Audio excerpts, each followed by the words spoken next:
When the idea came, it felt really good to you. It felt really good. So you know for sure that you were in the receiving mode of source energy when that thought came. Yes.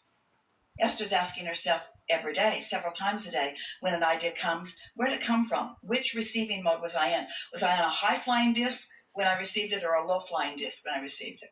So, high-flying disc, and you received a question, a topic? I received several questions, and then as I've continued to meditate every day, and I kind of go through a practice each day where I sit with my journal and I think of different things and practice different thoughts, seeing if I can put myself in a good feeling state.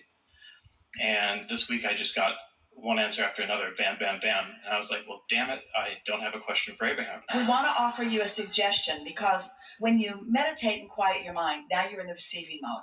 And when those thoughts begin to download and you start receiving, that's a wonderful thing. And then if you feel so inclined, that's when you take your journal and you let the thoughts flesh out a little bit more. The sequence of meditation and then journaling is much more powerful than journaling on your way to meditation. So I'll typically meditate as one of the first things after I wake up in the morning. And then I go sit at my favorite coffee shop and I'll get my journal out then and I'll kind of go through this exercise. One of the things that I have noticed is in my meditations, I've been meditating for over 10 years and I enjoy it and I feel really good and I'm continuing to feel better and better through it. And I get to this really good feeling place. There's a new emphasis because meditation has been around forever, and there are teachers teaching that more than any other topic really in this realm of spirituality and so forth. But the thing that we're wanting you to understand now, and the leading edge conversation that we all are having about meditation, is that meditation is the means to the receiving mode. That's what it is.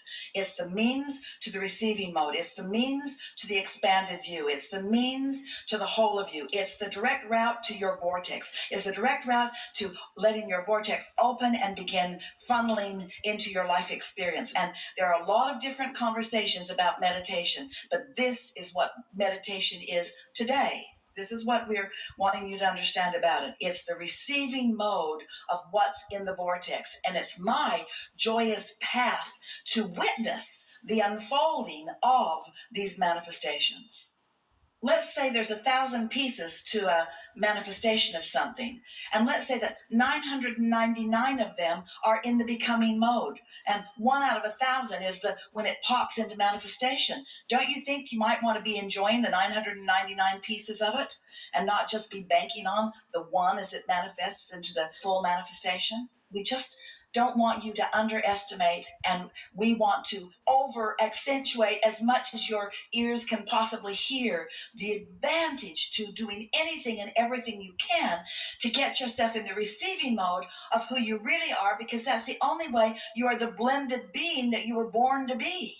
That's the only way the whole of you is engaging in a conversation with someone, or the whole of you is in the process of creating something that will be beneficial globally. Yeah. And I think that I really am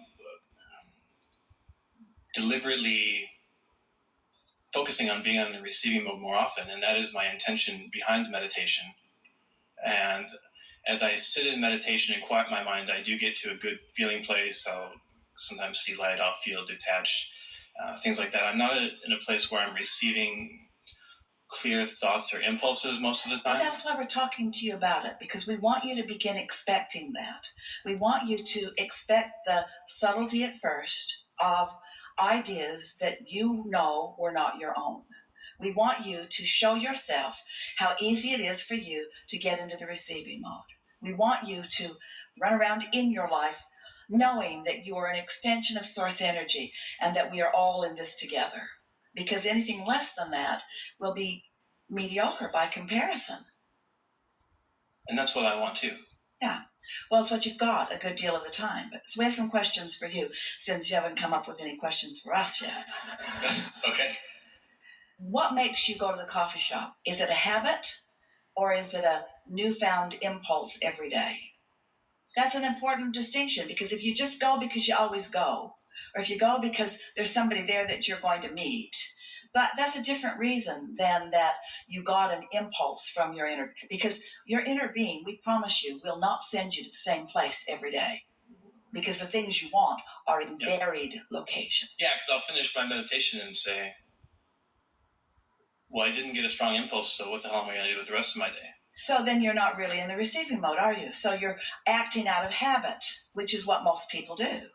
That means that with all the years that you've been meditating and all the different ways of approaching meditation, now there's this new way of approaching it, which is quieting your mind and allowing your inner being mind to be dominant.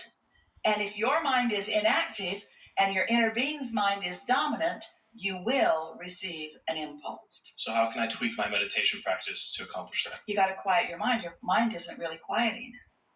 And most people aren't quieting their mind in meditation because they're trying to visualize something or they're trying to make something happen in meditation. It's like praying and pleading. We're exaggerating because it's not a perfect comparison, but it's like a prayer where you're pleading for a result or an improvement. You're not in the receiving mode while you're pleading for something. While a prayer of appreciation, you're in the receiving mode. You see what we're getting at? Attraction is asking and allowing at the same time. I've really been listening to your coaching on meditation and applying it to my meditation practice, but clearly I'm not quieting my mind fully. So what else do you recommend? Maybe you're listening for something different than you think. You've undoubtedly heard the story, we've been offering it so much, about Esther receiving an impulse after coming out of meditation to play with her sound system. And then she did, which led to her discovery of rap and her discovery of playing it loud all through her courtyards. And then the next day in meditation, she just got the strongest impulse to move all of her furniture around in the house, which led to needing someone to help her do it. And when they came to help her do it, they hit it off really well. They were having a wonderful time. And one of them was a rapper. And so now Esther plays her rap music, and now she's got him hooked. He said, what do you do? Because she's weird and happy and prosperous and weird. And she told him, I'm a teacher. What do you teach? Rap. Of course, she's playing with him.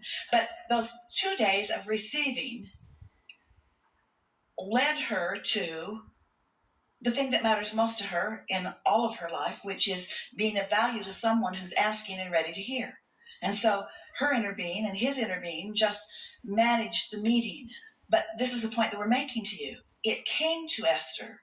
The whole thing evolved in 2 days of meditation back to back, where the impulse was just almost what you would call a frivolous, silly impulse. Suddenly, Esther is ravenous to understand how her music system works.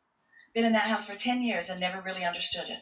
And suddenly, she cannot go one more day without understanding it. So she sat and with clarity made her way through it. Well, we were helping her because we knew how it worked.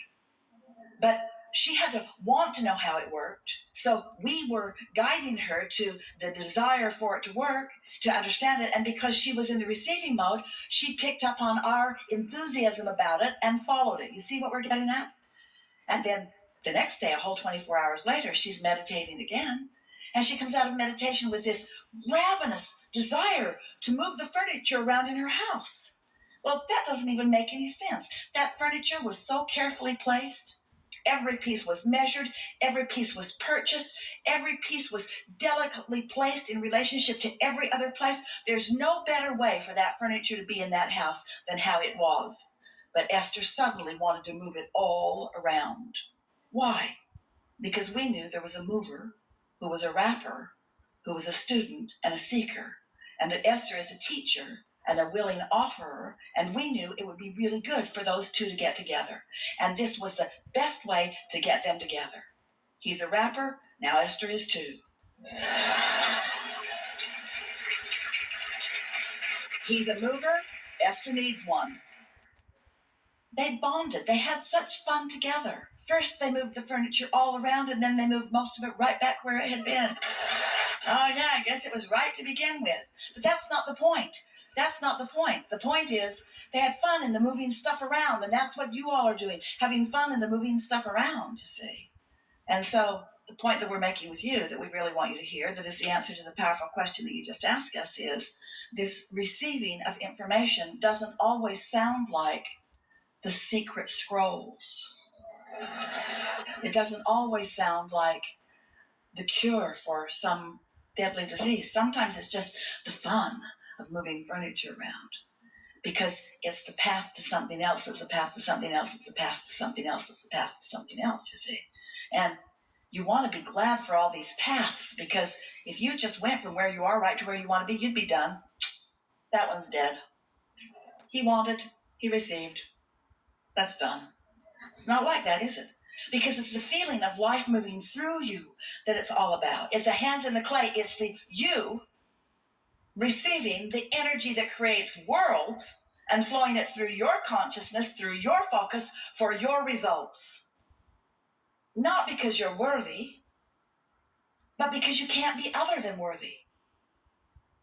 Not because somebody is now defining you as a better person than you were a minute ago, but because you got everything lined up. You tuned in. You tuned into the frequency. You caught on to who you are. You fulfilled your life's purpose. You fulfilled your life's purpose. You fulfilled your life's purpose. You fulfilled your life's purpose by syncing up with who you are, because that's your life's purpose. You don't have something all figured out over here that you're on your way toward. Your life's purpose is joyful evolution.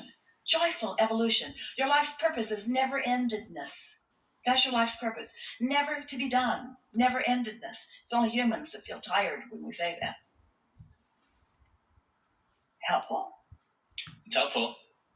And knowing that and having heard that from past seminars, perhaps I'm not fully quieting my mind, because I'm not even I'm not receiving and aware that I'm receiving the impulses that are more mundane. Let us just ask you some questions. So, when you sit, are you comfortable? Yes. Is it early in the day? Yes. And have you deliberately set this time aside so there's nothing nagging at you? Yes. And are you focusing on something? Just focus on that sound in the room. Can you hear it?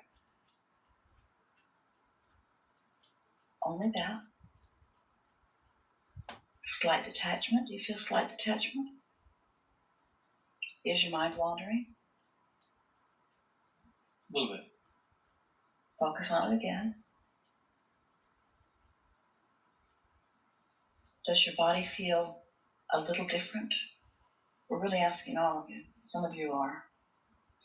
You feel a little less aware. Harder for you. You're in the spotlight here, but feeling any impulse to move? You are. An impulse, not really a thought. Not a definable thought, just an impulse. Now, if your eyes were closed, it would be more evident to you. It's like a willingness to think no thoughts, a willingness to carve out time to do nothing, a worthiness to not need to be productive, a worthiness to just be, a worthiness to just allow Source to wrap around you, a worthiness to just be, a willingness to not need to be active, a willingness to not need to do anything, a willingness to just sit in the ethers, a willingness to just let Source wrap around you and through you, a willingness to just wait until there's an impulse, and a willingness to let it be all right if there isn't one, a willingness to just let it be whatever it be, without any control of it, without trying to make it something, without trying to understand it. Just let it be. Let it be just this silent space where there's nothing for you to do, nothing that needs to be done, nothing that should be done, nothing that hasn't been done, nothing that should have been done better. Just a willingness to just sit there and be. Just sit there and be. You and Source Energy just being. You and Source Energy just sitting there and being. Source Energy just flowing through you to every cell in your body. Every cell in your body being refreshed and uplifted. Not thinking about it. It's just happening. It's not your work. It's not something for you to think about doing. It's something that you're just letting be. You're just letting Source Energy have its way with you. You're just letting Source Energy love you and know you and flow to you and through you and refresh you and be you. That's what meditation is. It's just letting yourself be one with Source Energy. Just melding into what is Source Energy. Not being separate from, not proving to, not being smarter than, not even asking a question of. Just sitting and being one with Source Energy. This is general conversation about just being the willing recipient of the energy that creates worlds. Just letting it flow to you and through you